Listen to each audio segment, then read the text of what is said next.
centro era deserto, dalla stampa sono arrivate queste informazioni che hanno descritto il centro come chiuso e come bloccato, addirittura posti di blocco in Corso Palladio. Naturalmente la gente ha deciso di rimanere a casa. Lo scorso fine settimana per gli esercenti del centro storico è stato come fosse un vero e proprio lockdown. Pioggia di disdetti ai ristoranti, quasi nessuno nei locali aperti. Un modo sbagliato di interpretare l'ordinanza del governatore del Veneto, secondo i gestori. L'ordinanza di Zaia era abbastanza chiara, chiedeva ai cittadini non di non venire in centro, ma di venire per fare degli acquisti, per andarsi a bere un caffè, per andarsi a bere uno spritz e di non fare assembramenti.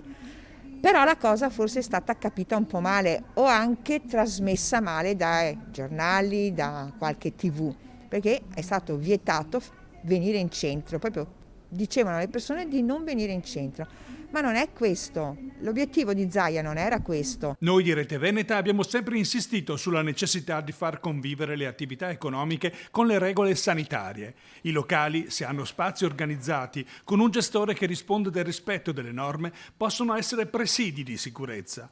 Oggi più che mai è necessario che il Covid non soffochi il commercio, perché dove si abbassano le saracinesche si creano zone d'ombra, deserti urbani, dove attecchisce il degrado e la criminalità.